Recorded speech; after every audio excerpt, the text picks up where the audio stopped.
Welcome everyone to Wednesday Night at the Lab. I'm Tom Zinnan. I work here at the UW-Madison Biotechnology Center. I also work for the Division of Extension Wisconsin 4-H. And on behalf of those folks and our other co-organizers, PBS Wisconsin, the Wisconsin Alumni Association, and the UW-Madison Science Alliance, thanks again for coming to Wednesday Night at the Lab. We do this every Wednesday night, 50 times a year. Tonight, it's my pleasure to introduce to you Hilary Dugan. She's an assistant professor in integrative biology, and she's also with the Center for Limnology. She's going to be talking with us about the impact of salt on Wisconsin's fresh waters. And now I get to ask her the 5 questions. Hilary, where were you born? I was born in London, Ontario, Canada. And where'd you go to high school? In Woodstock, Ontario, Canada. Way to go. Dairy capital. And where'd you go for your undergrad, and what did you study? I went to Queen's University in Kingston, Ontario. I studied geography and biology. And then where'd you go for your advanced degrees, and what did you study? I went to the University of Illinois in Chicago, studied earth science, did a lot of work in Antarctica for that, and then ended up in Madison. Where in Antarctica were you? In the McMurdo Dry Valleys. Okay.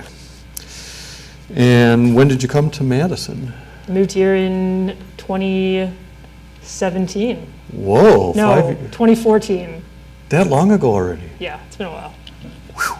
I like how you went from 2017 to 2014. Well, I was a postdoc here and then I got hired. You know, Okay, there good. was transition. There's here and there's here. Great. Well, please join me in welcoming Hilary Dugan to Wednesday Night at the Lab. Thanks, Tom. Pleasure to be here with you all tonight, and looking forward to talking about the impact of salt on freshwater environments. I am a limnologist. I work at the Center for Limnology, which is the beautiful building down by the Lakeshore Path that you've maybe walked by. So I'm coming at this angle from someone who studies water quality. I think a lot about land use impacts on water quality. Think about lakes in Wisconsin, but also lakes more globally. And this is an issue that really touches lakes right here in Madison, in the state of Wisconsin, and in the United States. I have a lot of slides, so we'll see if I get through everything I want to talk about tonight. And I'm happy to take any questions you have on salt, on lakes, at the end. So you can't open the internet in the winter without reading a news article about salt and the impacts on the environment, or the impacts on infrastructure, or on the budgets of cities. It's everywhere. It's becoming more of a topic of concern, although environmentalists have been saying that salt is an environmental problem for decades now. But I certainly think we're sort of on the upswing of thinking about salt as an environmental pollutant. And it's something that we're all intimately familiar with if we live in the Midwest. We are familiar with trucks of salt driving around the roads, spitting salt out of the back of them. We're familiar with walking down sidewalks and sometimes seeing just piles of salt. Same thing in parking lots. It's something that for most of our lives we probably didn't even notice. We just sort of walked over and avoided. Got angry when we took our car to the mechanic and found out the entire underside of it was rusted. And in many ways, salting is pollution the same way that things like acid rain were pollution. It's something that just is ubiquitous. We just use it everywhere. It's a problem in so many places. And we allow it to happen because we think that there's a public need for it.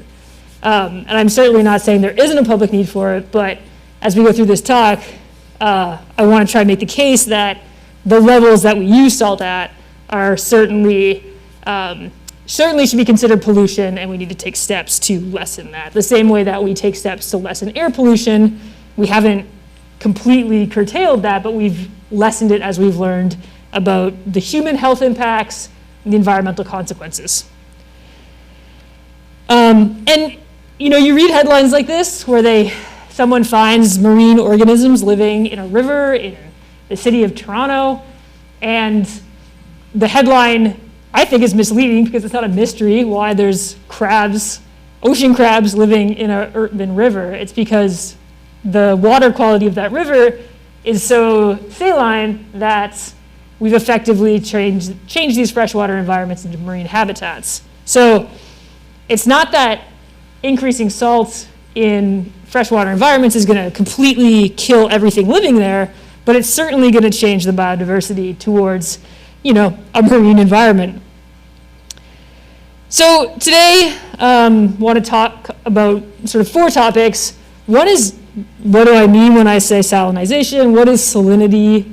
What does that mean in reference to freshwater and ocean water? How much salt do we actually use? What does the trend of salinization look like, both here in Madison and in the country? And then what does that actually mean for freshwater ecosystems? And there's certainly other things to talk about, like what it means for human health, what it means for infrastructure, budgets, but there's only so many minutes in this hour. So interestingly, there's not a great definition for freshwater, but we can try and create some kind of differentiation between freshwater and what we think of as saline water, which we usually think of as the ocean. So the salinity of the ocean is 35 grams per liter. So there's 35 grams of salt per liter of water. Freshwater is often defined as less than 1, sometimes less than 3, depending on where you are in the world. And that's just given sort of if you're in a location that has a lot of fresh water, it tends to be lower.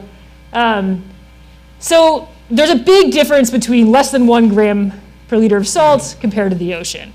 That in-between range is not as common on the planet. There are environments that are what we call brackish, and there's also lakes that are saltier than the ocean.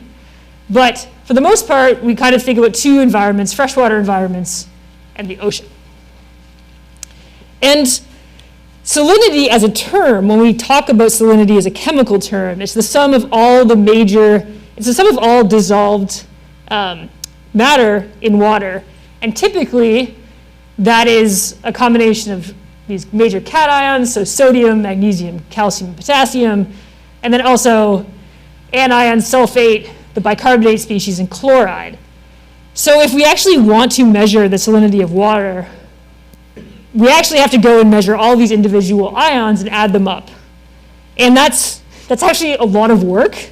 In the ocean, we know those ratios. We know that the ocean's mostly sodium and chloride. And that's not true of freshwater. Freshwater is usually dominated by calcium and bicarbonate, especially in these regions. And to give you some frame of reference, drinking water, we usually maintain it below 500 milligrams per liter. Humans are very good at tasting salt, so once you get above that, you start having flavor issues. And one of the ways that makes our lives easier in terms of determining salinity is that because all of these ions, all these constituents are charged, they all are either positively or negatively charged, we can actually approximate salinity by measuring what we call the electrical conductivity, which is very easy to measure, and it's the ability of a solution to conduct electrical flow. Lastly, I'm going to talk a lot today about chloride specifically, which is only one of the ions in salinity. But it's important because it tends to be the one that's a really good indicator of human pollution. So almost all the salt that we use contains chloride. That's mostly sodium chloride. It's mostly the same salt that we eat. But sometimes it's calcium chloride, sometimes it's magnesium chloride. And so often, instead of measuring all of these things, we just measure chloride because that tells us if we're having an impact. And I'm telling you all this because I will show data that includes all of these different measurements, but they're all a way of monitoring and understanding humans' impact on salinity. So to give you a sense of that, this was like a big pile of snow. We'll call it snow to be nice. That was plowed off of the parking lot beside our building, right on, onto the shore of Lake Mendota. So it took a bucket full of the snow, let it melt, and took it back to the lab, and we could just use a conductivity meter to measure this conductivity, which we then get a sense of the salinity. So in this case, this bucket of parking lot waste was about 8,000 microsiemens per centimeter, which is a weird unit. But it's about 16 times the concentration of Lake Mendota and maybe a sixth of what the ocean is. So very high. And of course, all of that snow and salt that's in that snow is just going to melt directly into the lake in this case.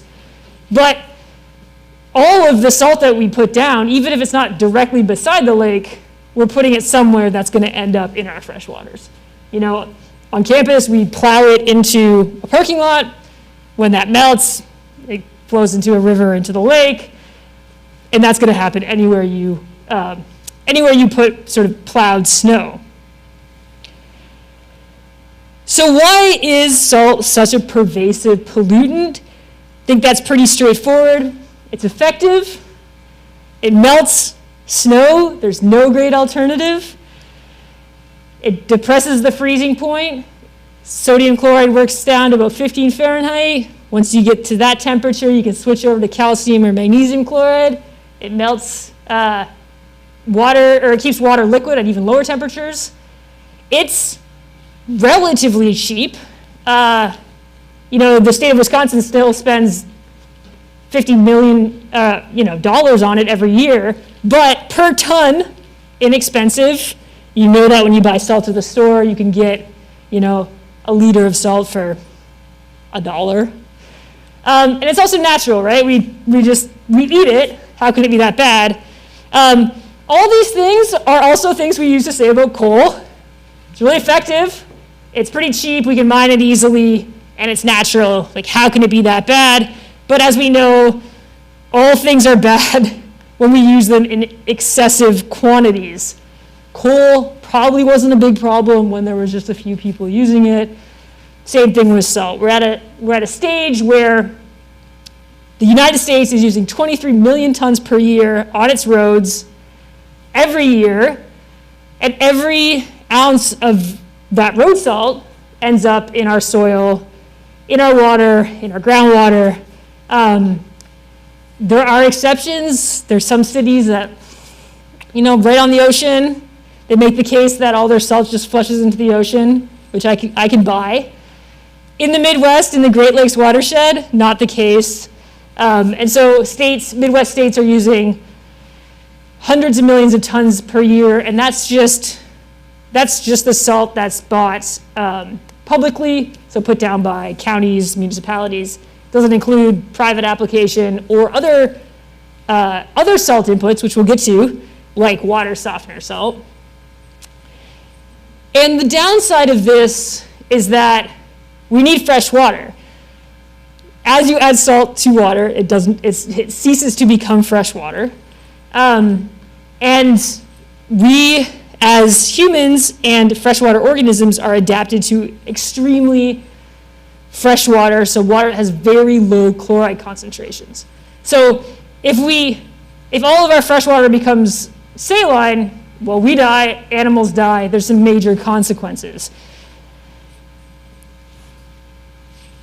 To give you a sense of what the toxicity thresholds are, and this is something that I would say limnologists don't love thresholds, because in nature there's not some tipping point where you get to a certain point and everything was fine and then you pass it and everything dies. It's usually just as you increase salt, you start stressing out organisms. Some have much lower abilities to adapt than others. But if we think about chloride, and chloride is what we regulate, the EPA in the United States sets the chronic toxicity threshold for freshwater ecosystems at 230 milligrams per liter. which says that if you are above 230 milligrams per liter consistently, you're going to have, organisms will have problems. The Canadian standard is lower. The Wisconsin standard, the DNR is slightly higher.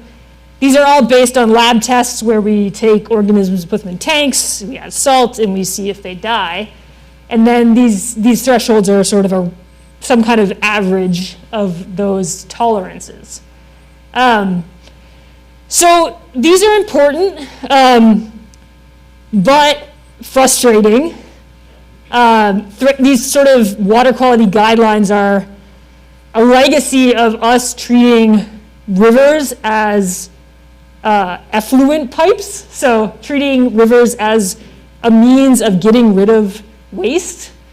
And the earliest thresholds go back to a time when we wanted to figure out how much we could pollute a river without, completely killing the river. And we still regulate water quality that way. So, these are numbers that are trying to get at how much we're allowed to pollute.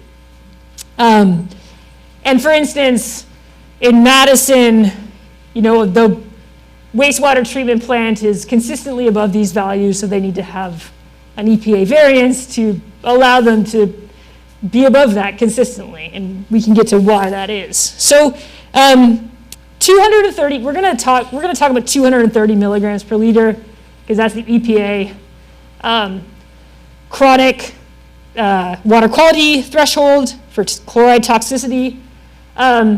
So question is, what does that look like? Mentally, what is 230 milligrams per liter of salt in water? So I have my 5-gallon bucket. So if I were to fill this with water, pure water, not tap water, because our tap water actually has a lot of ions in it, because it's groundwater. But if I fill this with pure water, any guesses on how much salt I would have to add to this bucket to then have the resulting concentration be 230 milligrams per liter of salt? And I have some salt. So, any guesses? Oh, I was thinking in like household, teaspoons, cups, tablespoons. But yes, 4 grams is.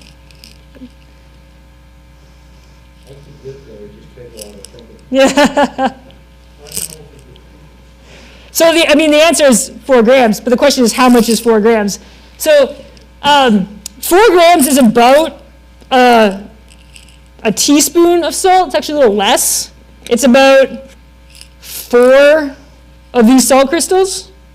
So this entire container of salt would pollute 100 5-gallon buckets. It does not take very much salt to raise the concentration of pure water to concentrations that the EPA deems toxic to aquatic life. So keep that in mind when people are using 5-gallon buckets to just toss salt onto the road. I think in our minds it takes a lot of salt to pollute water, and in reality it takes very, very little salt to pollute water. So only about a teaspoon of salt. So knowing that it doesn't take much salt to pollute water, the question is how much salt are we using? Wisconsin doesn't have a chloride budget. I'll make one someday, but I haven't. Minnesota has a pretty nice one that was done a couple years ago.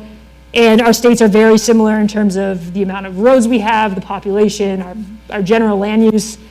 And they found that road salt was the dominant form of salt in terms of environmental salt pollution, double any other category. There was also a lot of salt input from synthetic fertilizer use. So potash is commonly applied to fields as potassium chloride. So you get synthetic fertilizer runoff. Also a lot of salt from water softeners. So many of you probably own a water softener if you live in this area. All of the salt that you put in your water softener gets sent to the wastewater treatment plant, which then dumps it into a river. So it can't be taken out, it can't be filtered out of the water at the wastewater treatment plant. It's just not economically feasible, so all of that salt becomes an environmental pollutant as well. And then the other one is livestock excretion. There's just a lot of salt in animals' diets, and it ends up in their excretion, and often that excretion is applied as fertilizer. There's other salt uses, but they're very minor. Some industrial use. Salt is used as dust control on dirt roads, but it's very minor in the grand scheme of things. So if we take a look at Wisconsin, we have about 34,000 lane miles that the state takes care of. They use about 470,000 tons of road salt a year. That varies year to year based on climate. So that's sort of an average from 2016 to 2019. Currently, well, not currently. A couple years ago, we were paying $70 a ton. That price is going up. So road de-icing for the state of Wisconsin totals about $83 million in total expenditures. And that number is going up because the cost of salt is going up. And that number is important because the state of Wisconsin also wants to reduce salt use, both for environmental concerns, but also they can't have their entire budget going to buying salt. So there's been a lot of investment at the state level recently thinking about ways to reduce salt use. Also important to note that Wisconsin doesn't have any salt mines, so we import all of our salt. These are pictures from this year of a laker coming into the port of Milwaukee, dumping a bunch of salt that will be used on our roads. And so that's another reason why that price is going up year after year. So let's stick to Milwaukee for a second. Salt yard, right beside Lake Michigan. It doesn't take a lot of imagination to see how we bring salt in, we put it on trucks, we dump it on the roads, it ends up in rivers. So this is data from the 3 rivers in the city of Milwaukee. These all kind of, there's a confluence of these 3 rivers that go to Milwaukee Harbor. And these are chloride concentrations in annually over a 7-year period. And what's obvious is these big winter spikes. So the concentrations in these rivers go way up in the winter due to road salts. These dashed lines are that 230 EPA limit. The higher one's the acute limit. You can see that in the winter, sort of routinely, these rivers are experiencing water quality concentrations that are above what we would consider a healthy freshwater ecosystem. And again, we're gonna get to this too, these thresholds probably are conservative, so these are causing stress in these habitats. This is stormwater data from the city of Madison, Spring Harbor, so just a little bit west of us. And this is conductivity, but to give you a sense, these readings in February of 2019 are almost halfway to being the salinity of the ocean. So these are flowing directly into Lake Mendota. This is data from February 2022, so last week. More than halfway to ocean salinity last week. Warmed up, had a nice warm spell, got a bunch of rain, washed everything into the lake.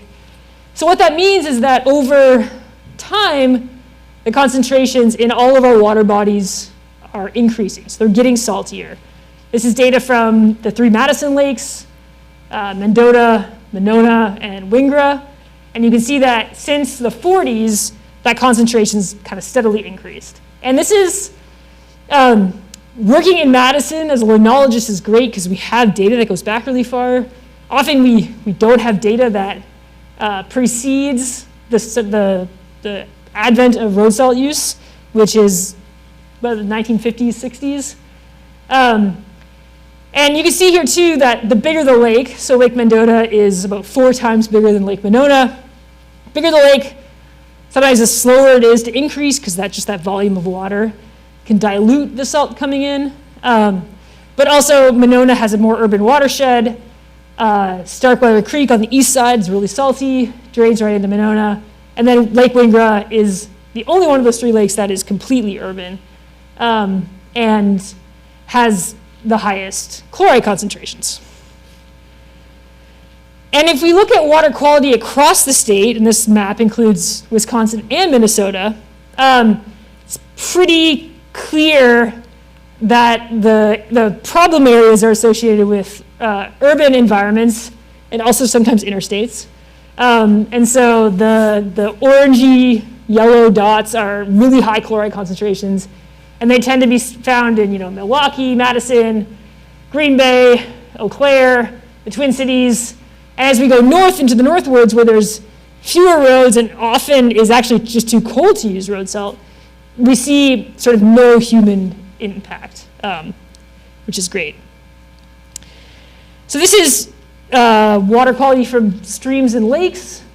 It's pretty easy for us to visualize, it's salt on a road melting, going into a storm sewer straight into a river or lake. But also, salt will dissolve in rainwater and seep into the ground. And so we also have a problem with groundwater. So this is chloride concentrations from the Madison water utility, well 14, which is on the west side here. And these are concentrations in the well in 2000, 58 milligrams per liter. Highest was 170 in 2019. They haven't released their 2021 data yet. These concentrations are almost at concentrations where you should be able to start to taste salt.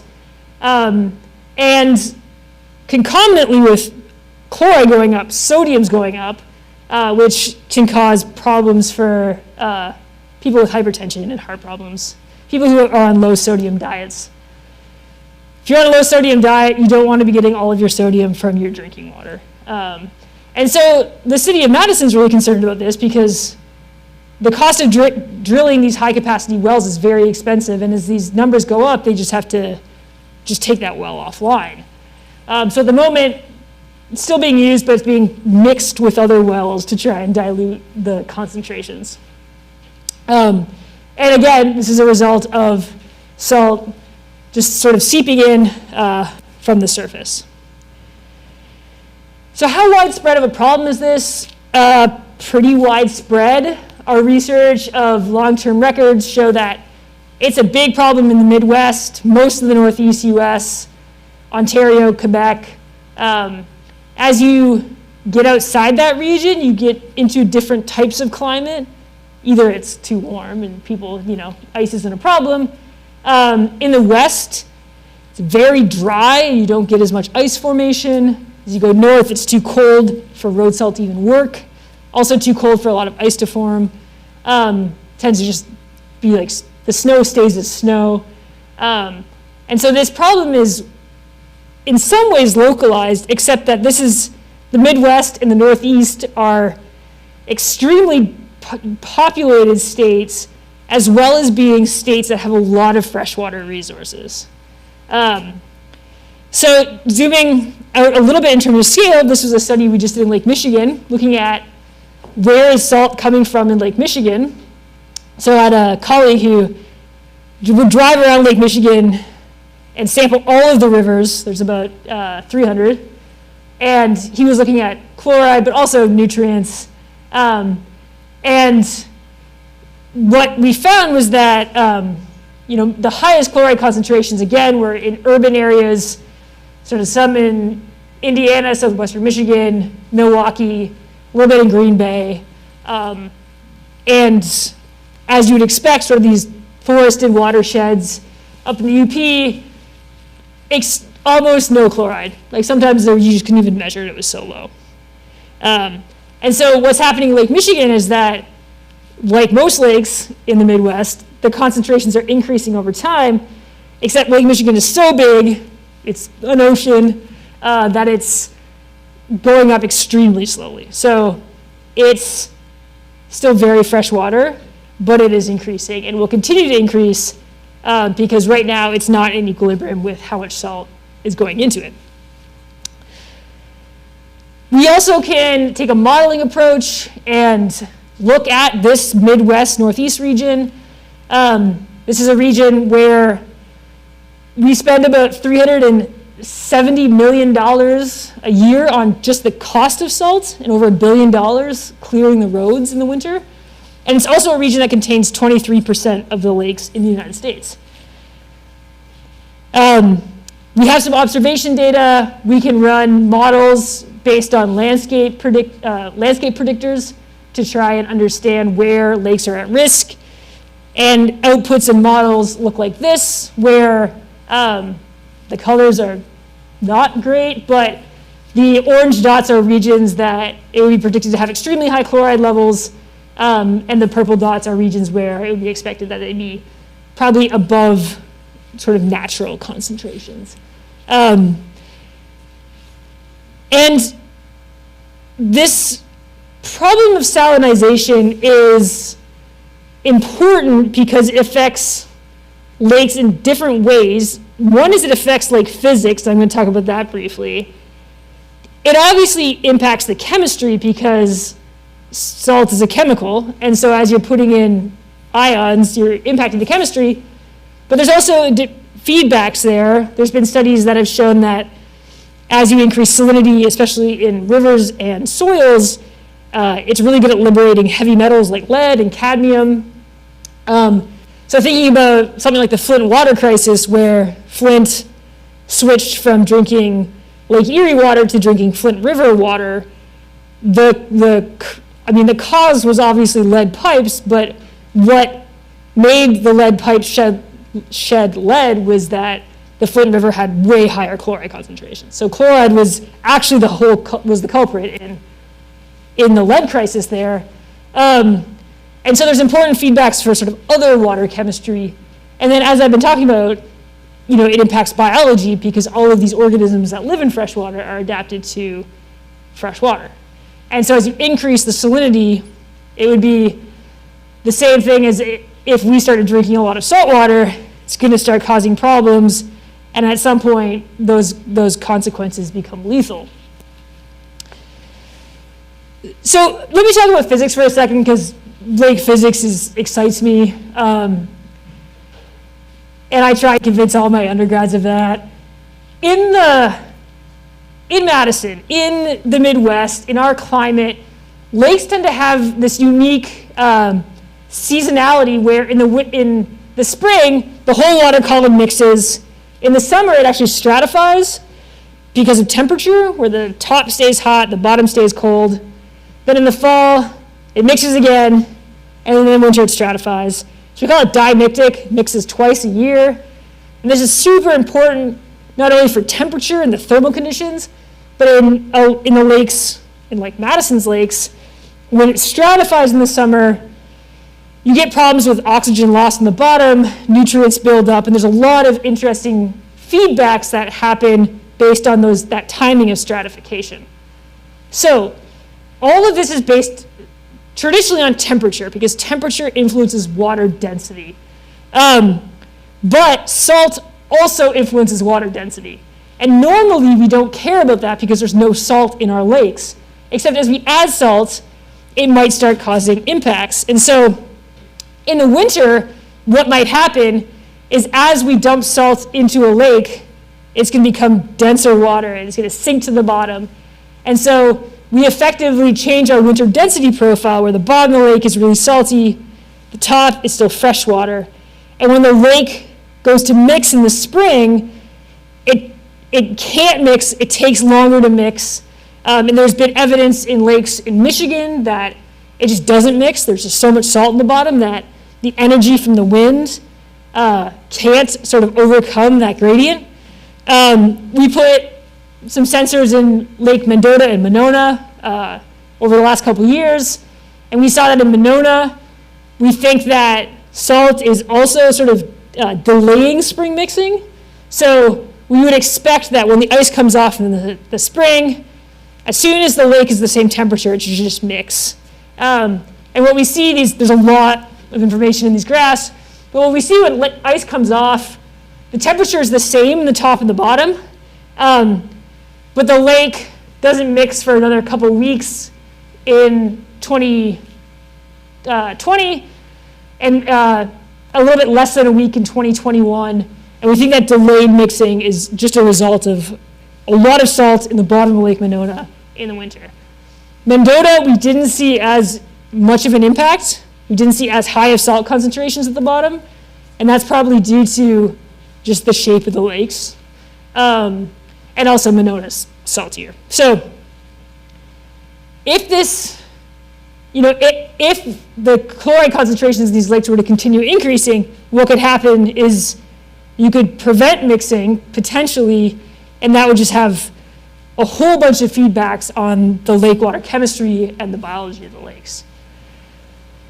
So thinking about biology, there's a lot of researchers trying to understand how salinity is changing biodiversity.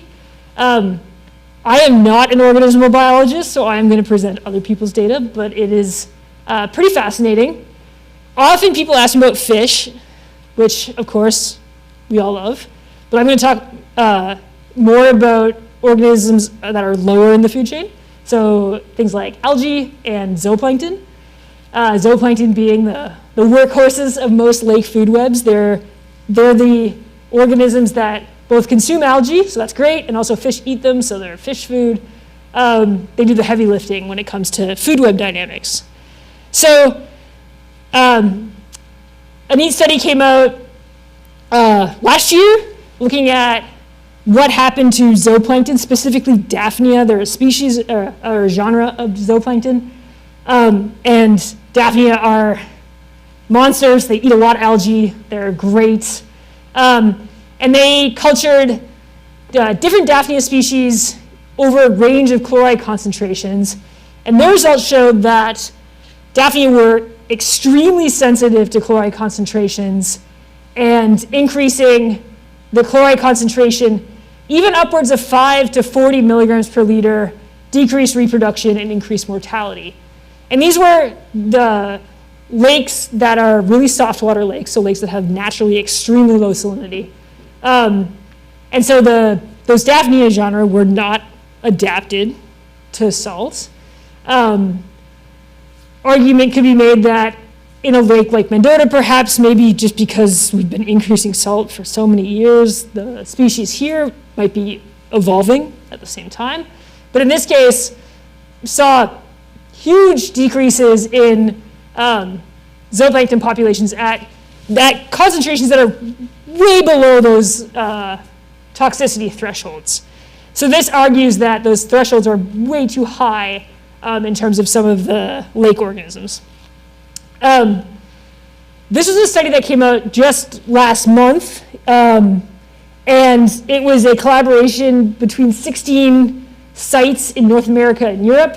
And at every site, they took water from a nearby lake, and you might be familiar with some of these lake names, and also took phytoplankton, so algae, and zooplankton from those lakes, and again, put them in tanks across a range of chloride concentrations.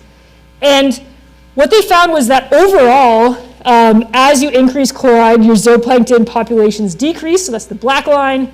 Almost every lake, they either kind of linearly decrease or there's just a sort of precipitous decline. And when that happens, algae increase because zooplankton eat algae.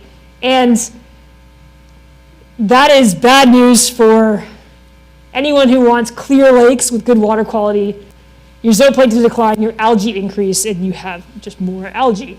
And that was found in 16 lakes is a pretty representative sample of a lot of different lake conditions.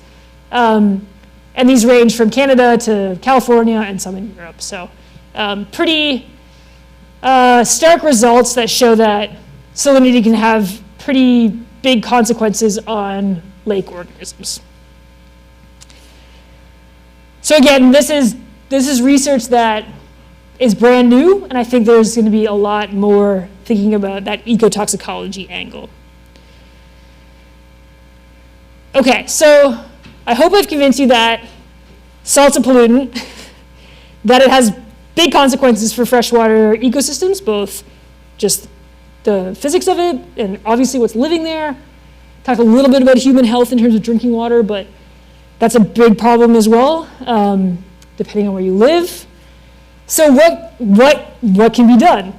That's the final question. So I think the first one, and for me the most, the easiest, is just to use less salt. I think we grossly oversalt. And we can reduce that salt load without impacting public safety. I think that takes prioritizing where we salt.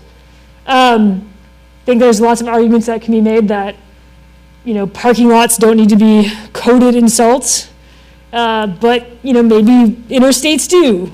And some of that prioritizing is going to, it needs to be made, because at the moment what we do is we just salt every surface. And there's a lot of technology that's going to help in that optimization. So one thing that's been a big push from the state of Wisconsin is the switch to liquid brine. So we traditionally have been familiar with rock salt, which sort of sprays out the back of a truck. Often it just bounces on the road and bounces into the ditch. It clumps. You end up using a lot of it. So the switch to liquid brine is effective because when you dissolve salt in water, it just adheres to the road better. You don't waste as much. And so counties in Wisconsin that have switched to liquid brine are seeing 50% reductions in their salt use. So huge reductions, not by decreasing their level of service, but just by switching from rock salt to liquid brine. And so we're going to see more of that in the future. That is where Wisconsin is heading. The city of Madison can make brine. Dane County hopefully can make brine soon. So that's a big one. Also, a lot of technology in trucks, so tracking where we're putting down salt. Historically, there was no data collection. You filled up your truck, you went out, you came back when it was empty. And now we're using technology to understand where that salt's going down and is it going down in the right place. Also thinking about weather. What you'll see in Madison is a different approach to tackling winter storms that happen in December versus winter storms that happen in April. Often in April, they won't salt because they know the sun will come out and it will melt and it'll be fine. In December, it's another story. There's very little solar radiation and things turn to ice pretty quickly. And so you'll see different approaches based on climate.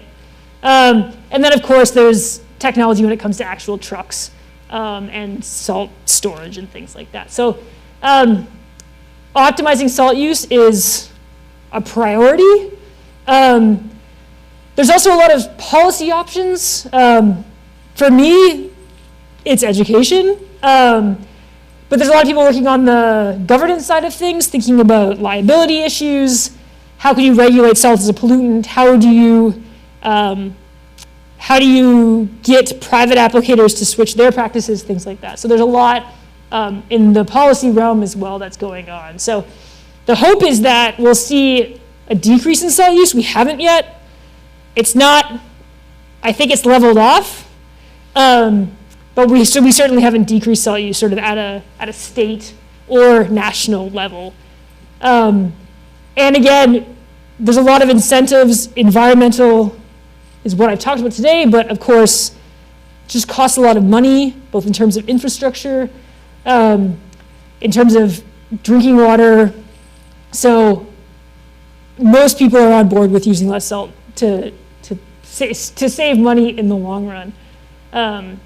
So I'm gonna stop there, and I hope you have some interesting questions for me. Thank you.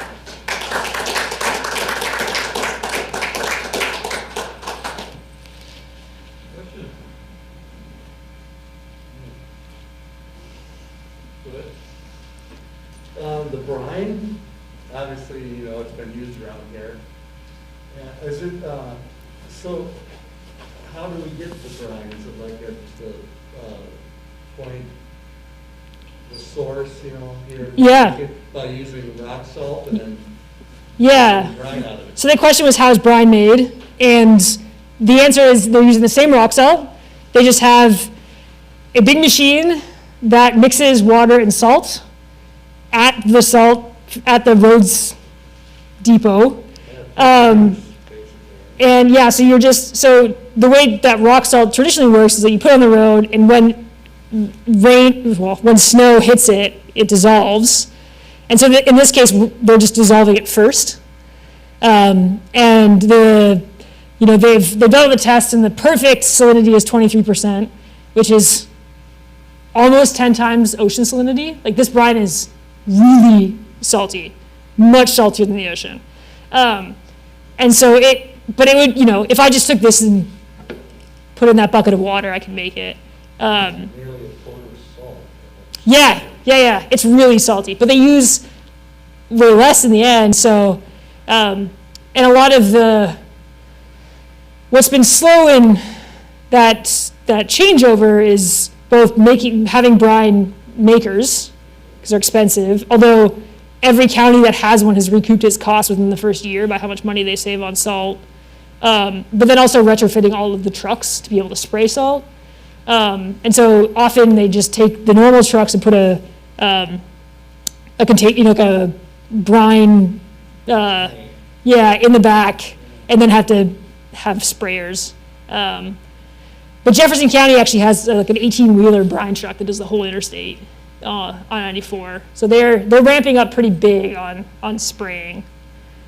Yeah, I've never followed a truck putting down brine. I followed trucks putting down salt. Sure, yeah. But not brine. I sure wouldn't want to follow and get all that. Yeah. I still own my car. Yeah, I don't know if mechanics love it, but, well, that keeps them in business, but, yeah. Couple of questions from online. Are seasonal algae bloom due to changes in salinity and the reduction of zooplankton? So it's a great question, and it's one that I don't think we have conclusive answers on. So algae blooms are a problem. They are mostly present because of nutrient problems, so phosphorus and nitrogen, whole other water quality issue we can talk about. And it's, people think, but it hasn't been proven that salt is making that worse. But experiments like that do lead you to believe that it is potentially making things worse. And it's really hard in a urban lake sometimes to separate all of the drivers of algae blooms because they're all happening at once. So potentially. But yes, in all cases, if you reduce zooplankton, you're going to be having phytoplankton problems. The next question, are livestock in northern Wisconsin in better health and more productive than those in urban areas like Milwaukee based on kidney function test? Ooh. I preface this with this is a little bit outside of my wheelhouse. What, urology isn't your wheelhouse? Yeah.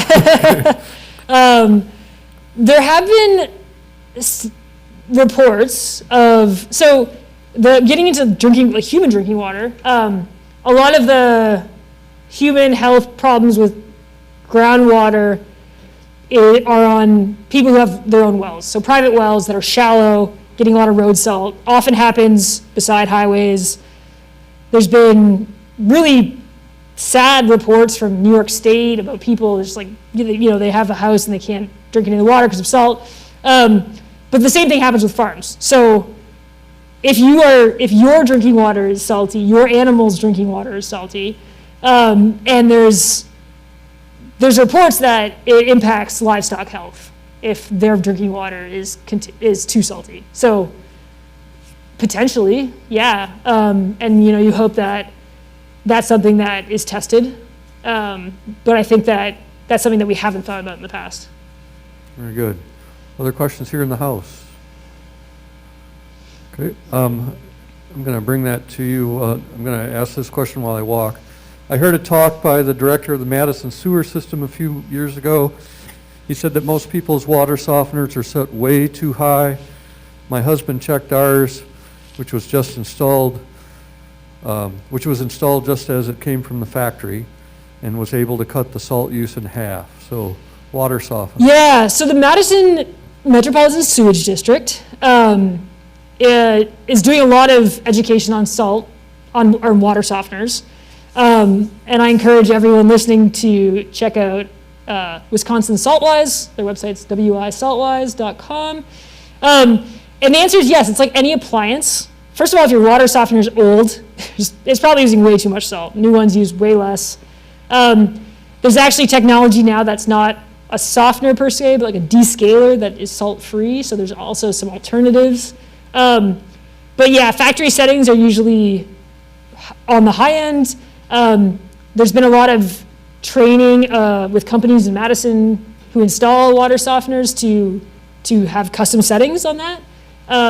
Also knowing what your water softener is hooked up to, like making sure it's just hooked up to your hot water. You're not, using it more than you have to. But if you hear your water softener cycling a lot, that's a problem. Shouldn't be. If you're buying a lot of bags of salt to put it in, that's a problem.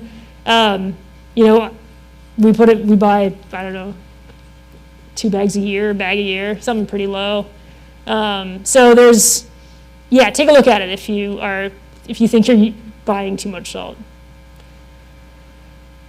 So if we were able to stop you, I think so.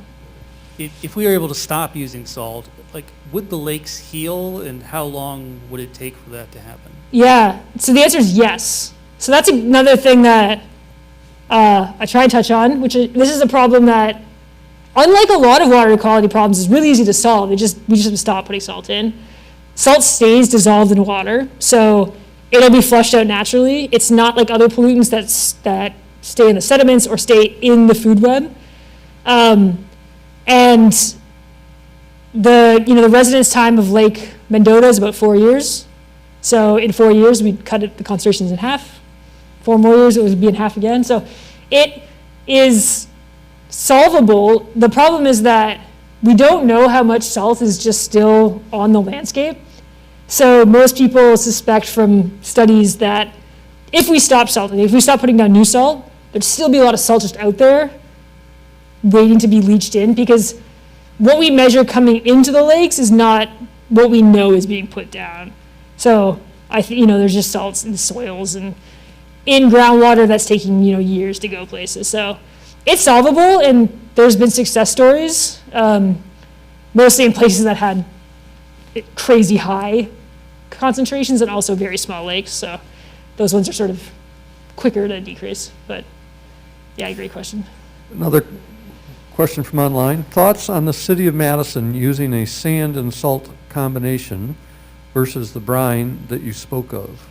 Yeah, so I think the city of Madison does a great job with how their decision making on salt use, because they don't salt any of the side streets. They only salt sort of the major bus routes. In Madison, the roads like Park Street and the Beltline and I think parts of University are maintained by the county.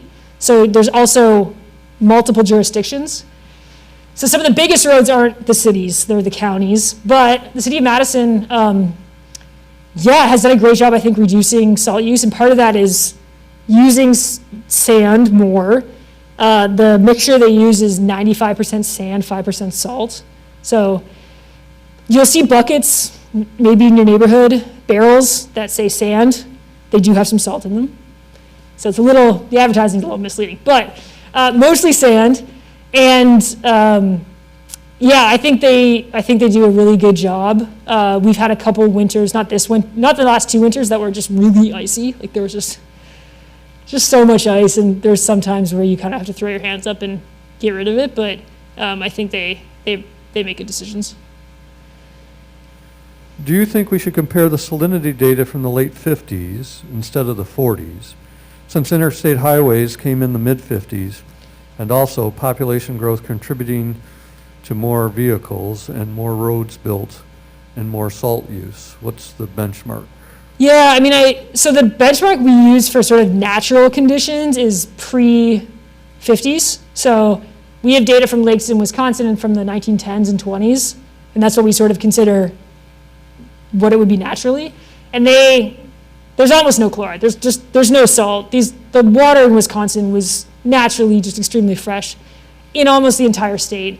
So it's great we have that data to compare to. And then, yeah, in the 50s, that's when things started taking off. And Wisconsin, for a few decades, had a clear roads policy. They promised that every road would be free of snow and ice. So there's ample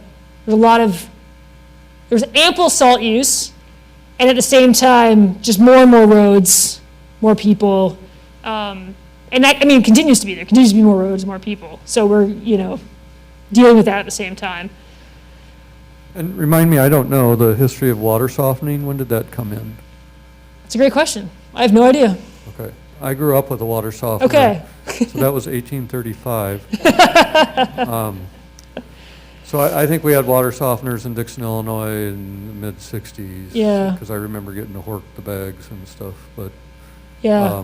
it's not like it was a major, it's not like the coming of telephones that you. Sure, that people are, yeah. But it's a big deal. I think for the appliances water. in general probably took off in the 50s, post-war. Yeah. Here we go.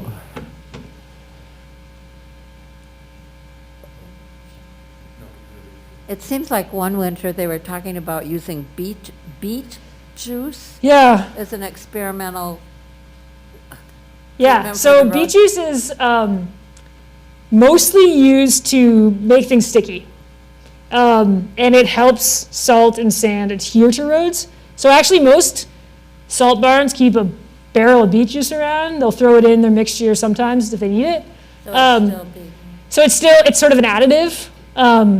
No one's using it sort of 100%, but it's also, when you start using, we call them organics, but like